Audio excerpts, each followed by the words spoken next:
Where you going, General? Berlin! I'm gonna personally shoot that paper-hanging son of a bitch! Released in 1970, Patton is not just an epic war film, but also a work of art deeply marked by history. Based on the complex life of General George S. Patton, one of the most brilliant yet controversial military commanders of the 20th century, the film portrays a character who is both a strategic genius and a man obsessed with glory and fame.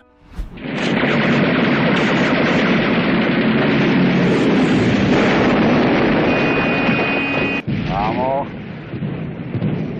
you magnificent bastard, I read your book! But Patton isn't only renowned for its grand battle scenes or the heroic image of its titular general. The film also captures attention with unsettling details that starkly illustrate the horrors of war, from the shocking and bloody scene of the military convoy crushing a chicken to the obsession of a US president who watched the movie countless times and the untold mysteries behind the scenes. Let's uncover 20 fascinating facts behind this cinematic masterpiece. 1. German tanks in the movie were actually Patton tanks.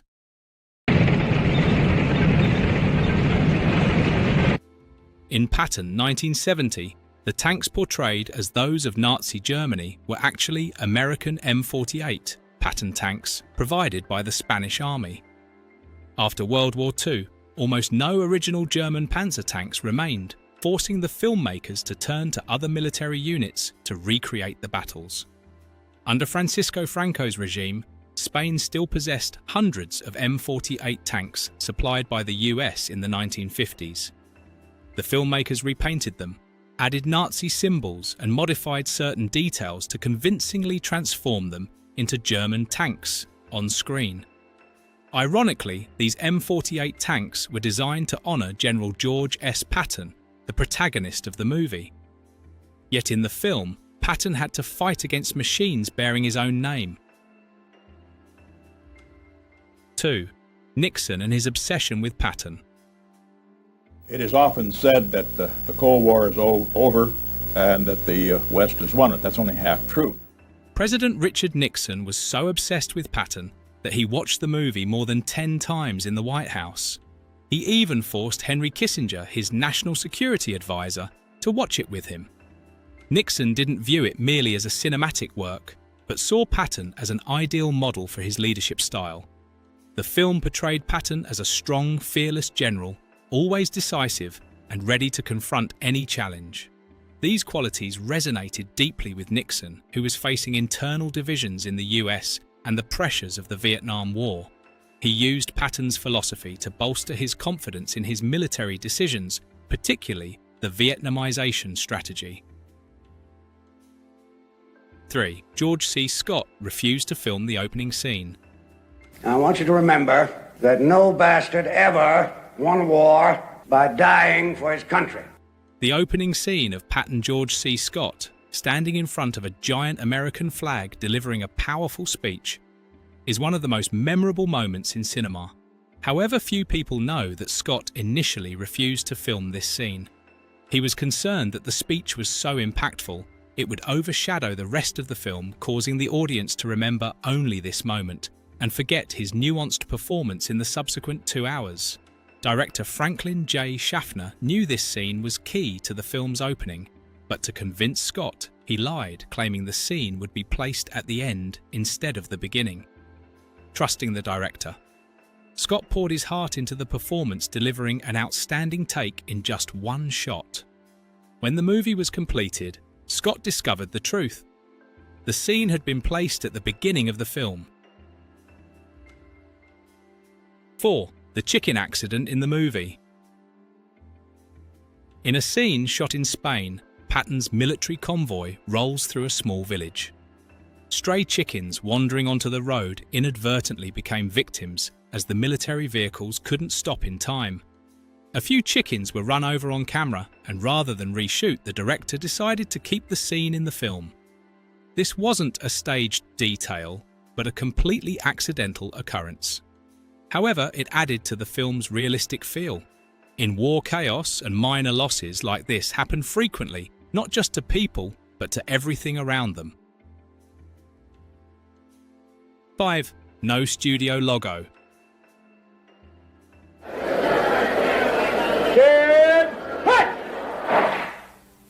Patton begins unlike any other film.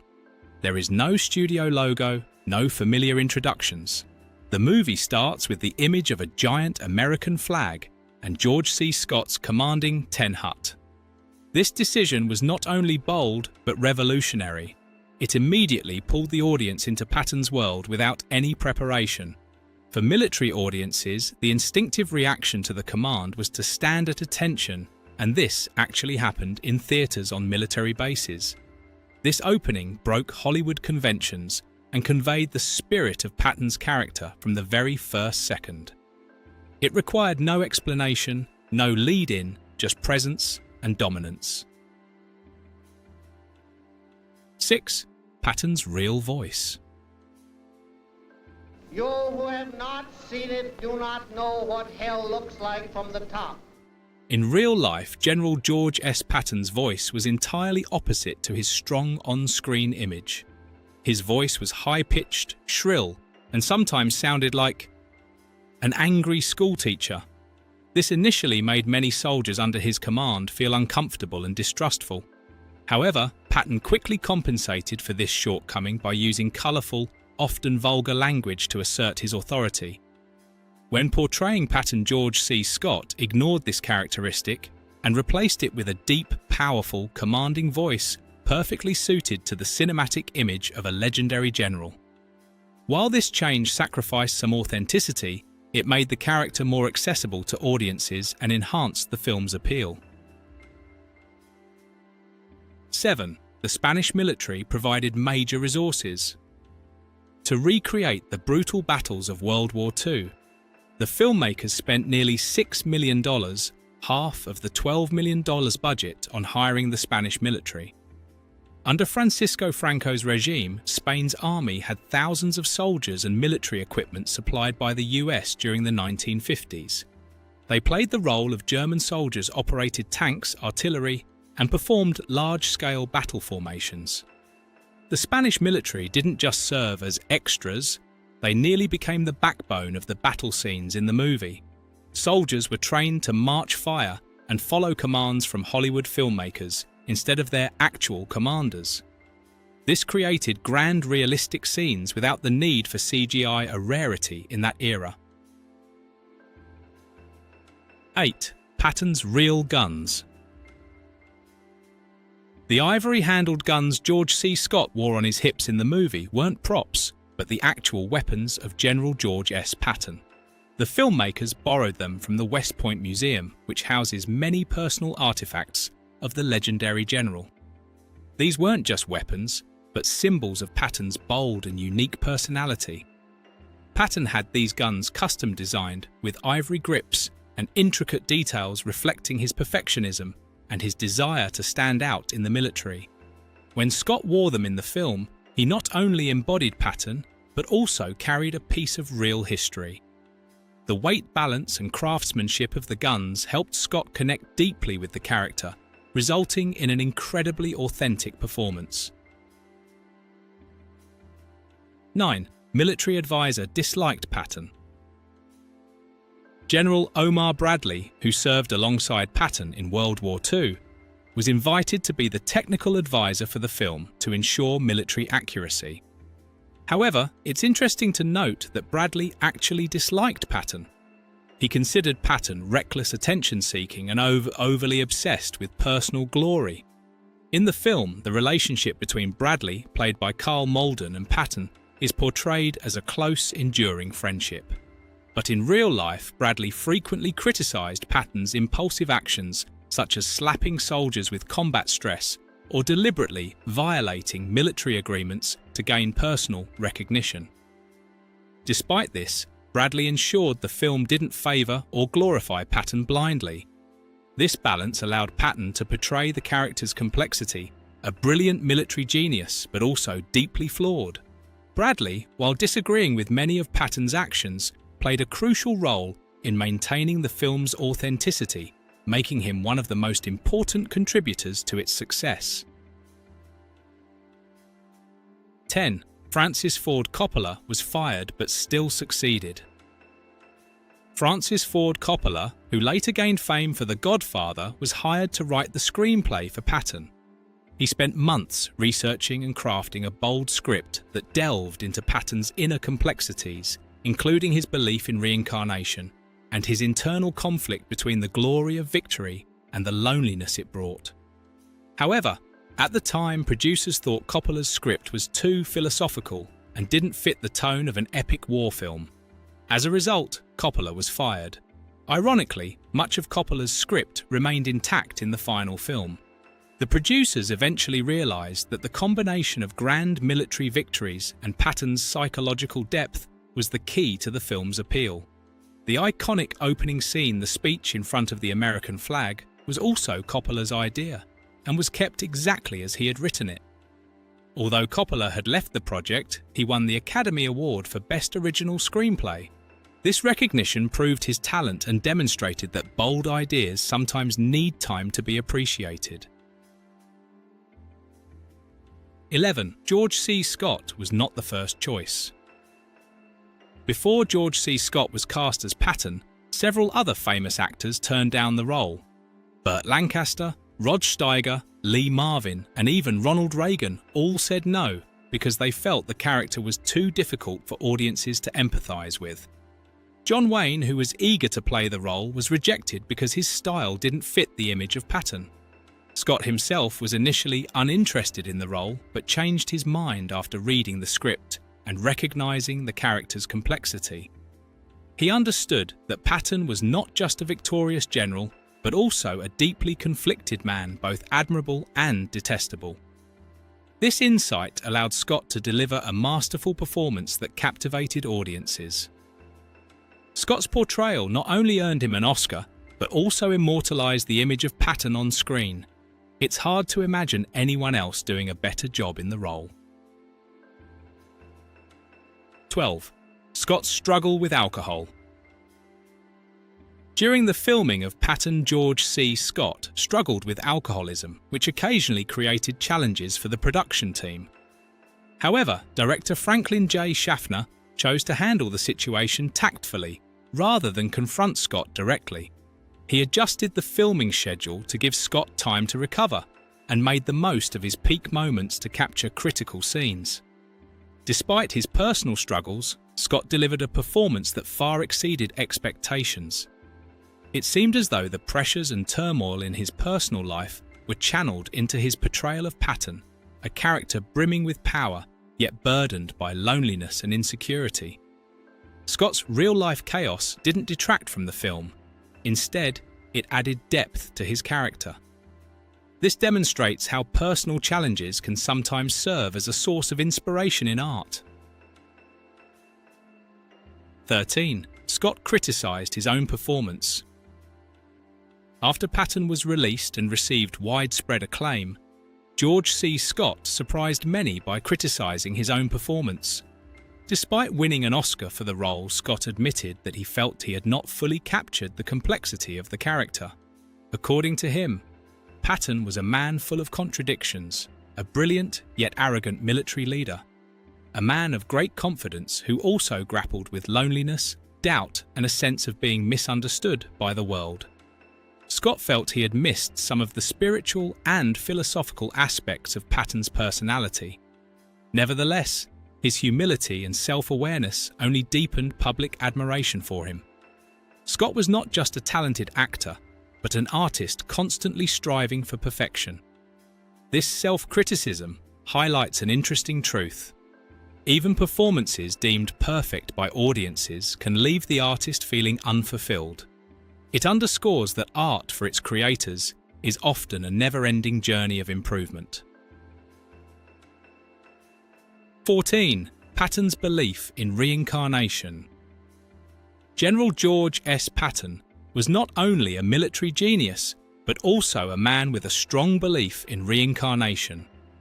He often claimed that he was a reincarnated warrior who had fought in battles from ancient times, ranging from the fields of Greece and Rome to the campaigns of Napoleon. This belief was a unique aspect of Patton's character and was prominently featured in the film. Composer Jerry Goldsmith used Echoplex sound technology to create unique echoing effects, as if the sound of a trumpet from ancient battlefields was resonating in the present. This music wasn't just a background score, it became a powerful symbol of Patton's soul, a man who looked to the past for strength in the present. The combination of the film's score dialogue and George C. Scott's performance brought this surreal belief to life, making Patton a character who transcended history. This added depth to the film, turning it into more than just a war movie, a story of spirituality and the connection between generations of warriors. 15. 71. Filming locations in 6 countries. Patton wasn't just a movie, it was a cinematic journey across continents. To recreate the battlefields of World War II, the production team filmed at 71 locations across 6 countries, including Spain, Morocco, Greece, England, the United States, and Algeria. Spain played a central role with many of the battle scenes shot there thanks to the support of Franco's army.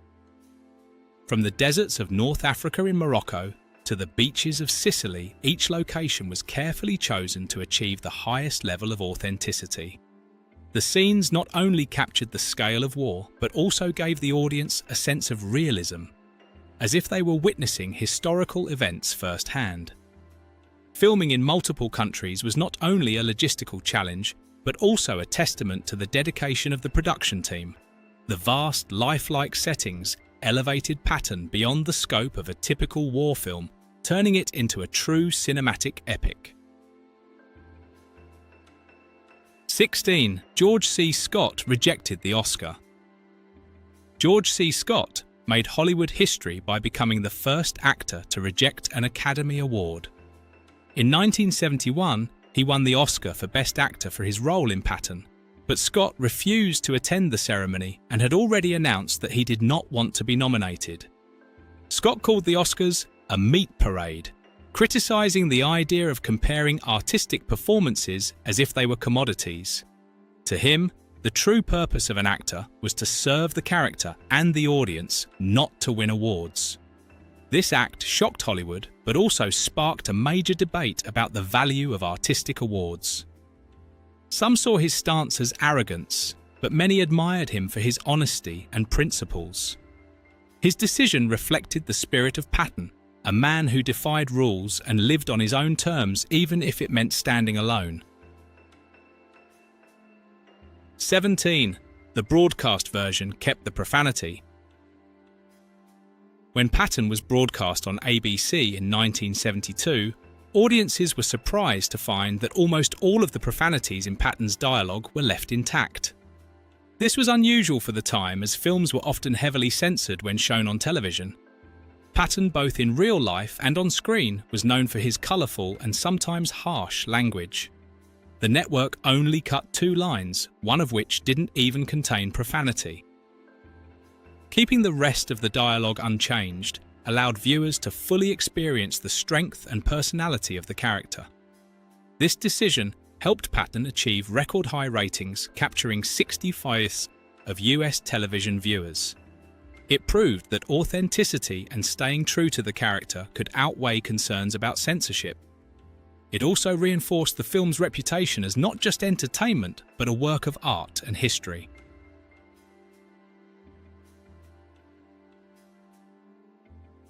18. Echoplex sound technology. Jerry Goldsmith, the composer for Patton, used Echoplex technology to create one of the most iconic film scores in cinema history. This device allowed sounds to repeat with echo effects, giving the impression of a trumpet's call echoing from the past. The music wasn't just a background element, it became a character in its own right, helping the audience feel Patton's spirituality and his belief in reincarnation. Each time the trumpet sounded, it symbolized Patton's connection to warriors of the past, reminding viewers that he wasn't just a 20th century general, but the embodiment of a timeless warrior spirit. This score, earned Goldsmith an Oscar nomination and became one of the defining features of Patton. It elevated the film beyond a simple war movie, adding layers of depth and making it unforgettable. 19. Patton preserved by the US Library of Congress. In 2003, Patton was selected for preservation in the National Film Registry by the US Library of Congress. This honor is reserved for films deemed to have cultural, historical, or aesthetic significance. Patton is not just an outstanding cinematic work, it is also a sweeping portrait of war leadership and patriotism. The film vividly captured the image of General George S. Patton, a complex and contradictory figure, both a military genius and a man obsessed with personal glory. Beyond its artistic value, Patton addresses timeless issues such as the ethics of war sacrifice and the cost of glory. It has become a living historical document offering deep insights into World War II and how individuals can shape history. Being preserved by the Library of Congress affirms the film's lasting value and ensures that future generations can continue to access it. This recognition highlights the power of cinema, not just to entertain, but also to record and convey important cultural and historical legacies. Over 50 years since its release, Patton remains a symbol of war films, a timeless masterpiece and a reminder of the importance of art in documenting human history.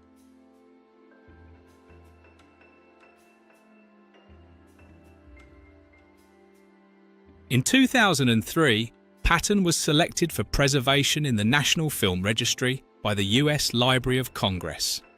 This is a prestigious honor reserved for films deemed to have cultural, historical, or aesthetic significance. Patton is not just an outstanding cinematic work, but also a sweeping portrait of war leadership and patriotism. The film vividly depicted the image of General George S. Patton, a deeply complex and contradictory figure, both a military genius and a man haunted by his obsession with glory. Beyond its artistic value, Patton addresses timeless issues such as the ethics of war sacrifice and the cost of glory. The film has become a living historical document offering profound insights into World War II and how an individual can shape history. Its preservation by the Library of Congress not only affirms the film's value, but also ensures that future generations will continue to have access to this masterpiece. This serves as a testament to the power of cinema, not just to entertain, but also to document and convey important cultural and historical legacies. More than 50 years after its release, Patton remains a symbol of war cinema, a timeless masterpiece and a reminder of the importance of art in preserving human history. Under the masterful direction of Franklin J. Schaffner, the sharp screenplay by Francis Ford Coppola, and the legendary portrayal by George C. Scott Patton, not only won 7 Academy Awards, but also became a timeless symbol. To this day, the film is praised as a vivid portrait of war and humanity, and it remains one of the classic films truly deserving of eternal preservation. Don't forget to like, share and subscribe so you won't miss exciting videos in the future. Thank you for watching and see you in the next video.